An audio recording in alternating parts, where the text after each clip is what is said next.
doesn't it still feel a little surreal that there's a Super Mario Brothers movie? And I don't mean that bizarre artifact from the 90s that would be better left gathering dust under the shelves of a video store. I'm talking about the Super Mario Brothers movie, made by Illumination and Nintendo, a proper, big budget, 3D animated Mario film. A movie like this always felt like one of those what-if conversations, something fans dreamed about but never thought would actually happen. Personally, I always imagined Prime Pixar as the studio to take it on, but I haven't seen a Pixar movie since Toy Story 3, so I don't know if they still got it anymore. I saw this when it first came out, and I remember enjoying it, but walking away with some real reservations. I hadn't revisited it since that theatrical screening, so I thought, let's give the Super Mario Brothers movie another shot and see if my opinions have shifted at all. This movie is very technically perfect, and I don't just mean visually. I'm talking about the screenplay itself. It's a tight, efficient script that moves like a well-oiled machine.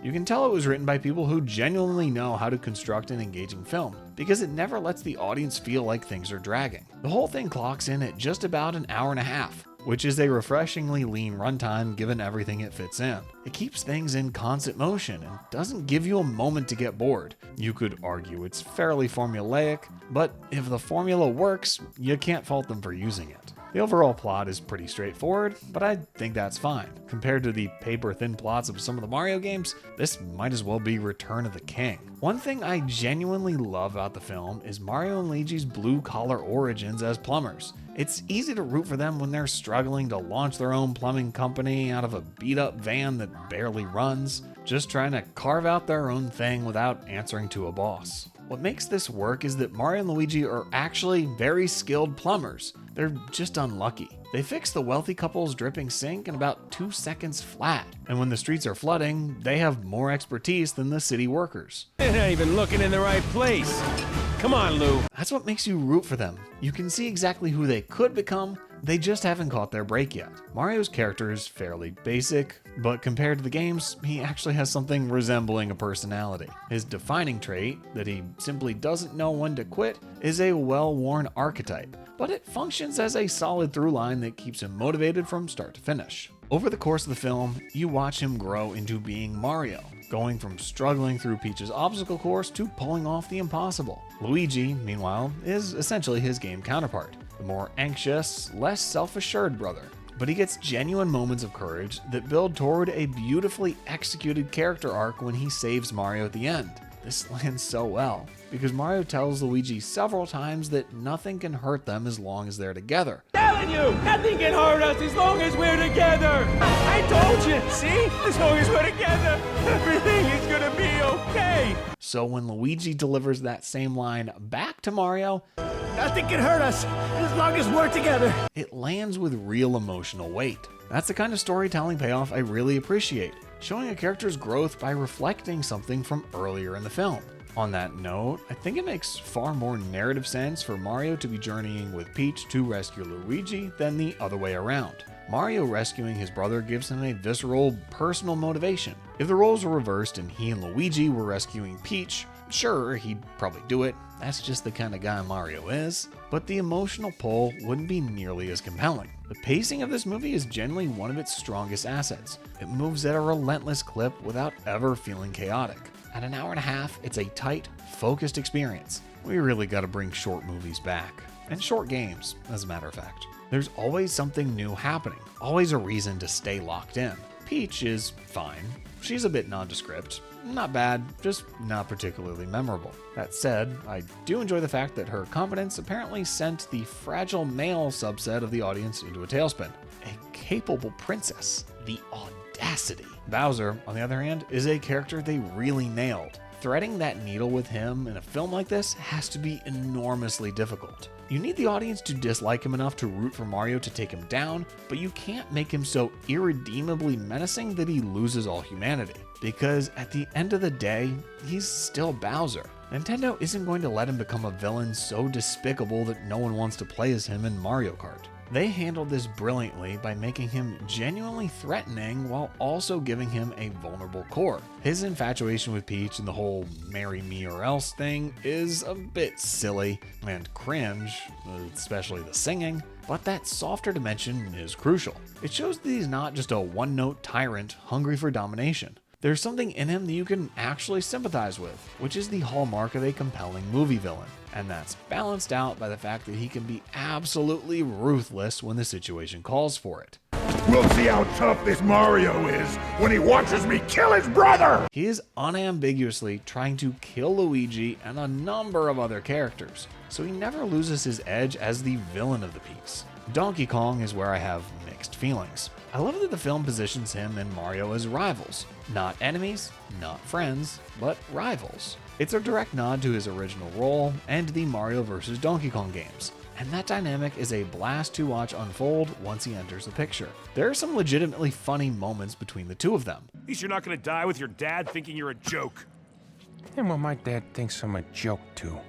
Yeah, well, your dad's right! But as much as I enjoyed that aspect of his character, I really struggled with what they did with the broader DK world. Rather than the simple, self-contained DK Island we know from the games, the film presents the Kong Kingdom as a full-blown civilization.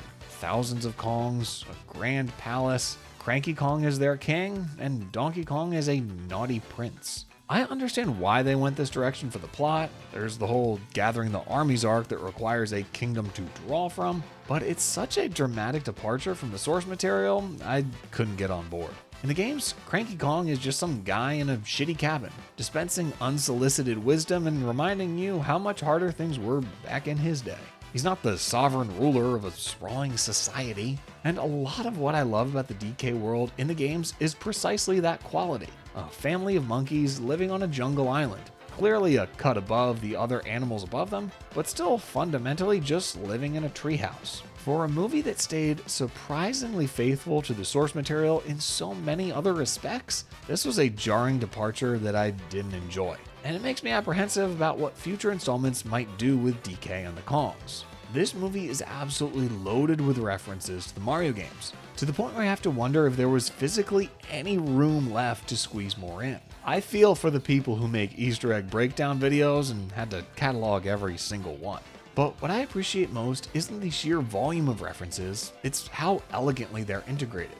They work because if you recognize them, they're a delightful bonus. And if you don't, they blend seamlessly into the fabric of the film and never pull you out. It's a best of both worlds scenario. Hardcore Mario fans get their moment of joyful recognition, while general audiences aren't distracted. There were a few of my favorites that exemplify this perfectly. The theme song from the Super Mario Bros. Show playing as the jingle for their plumbing commercial. I loved that show as a kid, so any callback is well appreciated. The GameCube startup sound as Luigi's ringtone, subtle and perfect. The Toad outside Peach's castle informing Mario that the princess is in another castle. The DK rap thundering in when Donkey Kong makes his entrance. There's DK rolling to attack Mario, just like in the country games. But then the real deep cut is DK blowing on the fire flower, an obscure move from Donkey Kong Country Returns. A real gamer put that Easter egg in. Bowser's wedding attire and the flower arrangement are pulled straight from Super Mario Odyssey, and King Boo and King Babam lurking in the wedding crowd. There is, however, one reference that crosses the line into being too on the nose. At the climax of the Mario Kart sequence, the Koopa explicitly shouts, "Blue Shell," before flying after Mario and Donkey Kong. Blue shell! The problem is that he literally has a blue shell. You can see it. It reads as a reference on its own. Having him announce it by name turns a clever wink into a nudge in the ribs. If you've never played Mario Kart and you have no idea what a blue shell is, that line just reads as bizarre dialogue. Almost every other reference in this movie is woven in with grace and restraint. This one sticks out like a sore thumb. The humor is probably where the film loses me most consistently. A substantial portion of it is lowbrow, juvenile comedy that feels very calibrated for a young audience. The kind of jokes that land when you're 6 but don't by the time you're 8. There's a lot of bait and switch jokes, like Mario getting the tiny mushroom in the Donkey Kong fight, or Kamek informing the prisoners they're all invited to the royal wedding, where they'll be sacrificed. And then there's the contradiction-based humor, like Toad on the Biggest Cart, the Penguin with a deep voice, or the nihilist Luma. I'll just say it plainly, I despise that Luma with every fiber of my being. I found it so grating, and the notion that anyone finds it funny makes me angry. I really didn't need it showing up at the end credits either. To be fair, there are legitimately sharp jokes scattered throughout, but for the most part, the humor trends towards the uninspired end of the spectrum. Speaking of uninspired, the licensed music. Oh, the licensed music. There are about 50,000 enormously well-known songs crammed into this film, and that was not something I needed. I'm not categorically opposed to licensed music in an animated movie, even a Mario movie, but this is so relentless, so blatant, and so distracting that it constantly pulls you out of the experience. When every track is a massive, instantly recognizable chart topper, it starts to feel less like a movie and more like a commercial. And the song choices are baffling in their lack of creativity. No Sleep Till Brooklyn while they're running through Brooklyn? Really? And then Holding Out for a Hero over the training montage? If I never hear this song in a movie or show again, it will be too soon. But while the licensed music is a persistent weak spot, the film's original score is a triumph. Much like the Easter eggs, I love how the iconic Mario themes are woven throughout the background music, sometimes subtly, sometimes front and center, but always feeling organic rather than forced. It operates on the same principle as the references. If you know your Mario music, you get an extra layer of richness. If you don't, it still just sounds like a great score. But then we come to the real reason to watch the movie, the action sequences. Every single set piece in this film is a blast, kinetic, inventive, and overflowing with the kind of joy that makes the game so irresistible. They capture what it feels like to actually play Mario and channel it into something cinematic and thrilling. Peach's obstacle course run is a highlight, capped off with that immaculate moment when she floats down in the classic level complete fanfare plays. I could watch that on a loop. The cart ride through the Kong Kingdom is gorgeous, despite my reservations about the world itself. The Mario vs. Donkey Kong bout is enormously entertaining, especially from the moment that Mario gets the cat suit. The Rainbow Road sequence captures real Mario Kart mechanics with remarkable fidelity. The drifting, zero gravity, Koopa shell throwing, it all feels authentic. Peach carving through the Mushroom Kingdom on her motorcycle is slick and stylish. And Mario and DK fighting side by side against the Koopa invasion is a full-throated love letter to the franchise, and it works beautifully as a visual representation of their growth, from fighting against each other to alongside each other. The music during this sequence is extraordinary. It blazes through a medley of classic Mario anthems that make it hard to keep up in the best way. And then the film's climax. Mario and Luigi getting the superstar and dismantling Bowser and his entire army. This sequence earns every second of its catharsis, because up until this point, Bowser has been an unstoppable force, formidable in a way that makes you feel the weight of the threat. So watching Mario and Luigi tear through his forces is profoundly satisfying. It's also the first time that Mario and Luigi are finally fighting together, which gives it some extra emotion, and a reminder that Luigi can kick some ass too. The moment they grab Bowser by the tail and spin him around, a direct reference to Mario 64, is just perfect. And then a cute moment after the fight when Bowser is given the mini mushroom and Mario tells Peach that he promised he'd get her a pet turtle, Hey, told you I'd get you a pet turtle. which is a callback to an earlier line. Come to Brooklyn, I'll buy you a turtle. Those are the little things that elevate a film into something special. In the final frames, we see Mario and Luigi becoming the Mario Luigi that we know from the games. Two high-jumping plumbers living happily in the Mushroom Kingdom. It's earned, and it's amazing. I also want to make a point of calling out the end credits, because they deserve it. The filmmakers turn the credits into a visual and musical showcase rooted in the Mario universe. I love that instead of explicitly listing Chris Pratt as Mario or Jack Black as Bowser, they let the visuals and music do the work, giving you just enough to instantly connect each character to their actor. It's elegant and a lot of fun. Honestly, the credit sequence is charming enough to watch on its own on YouTube for a quick bit of Mario movie action. Watching the Super Mario Bros. Movie again after a few years, I came away liking it more than I did originally. The impression I get is that it's a highly accomplished, skillfully made film produced by genuinely talented people who were, at least in part, constrained by corporate mandates and mass audience testing. I have a hard time believing the filmmakers themselves lobbied to fill the soundtrack with mega hits or pitch the humor at the lowest common denominator. Those feel like decisions handed down from above.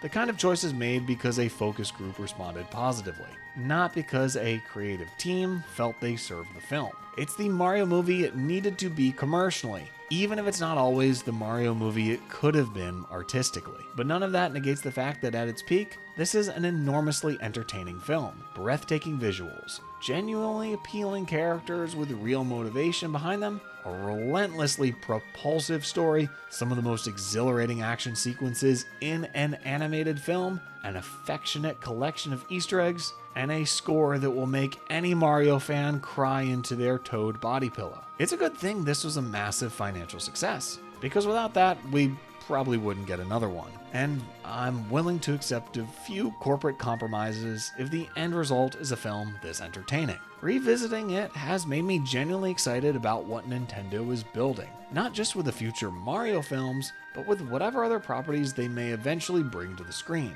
So not only does the Super Mario Bros. Movie actually exist, this is pretty good. It's proof that what feels only theoretical can become reality, and might not be perfect, but is the film that fans had waited so long for.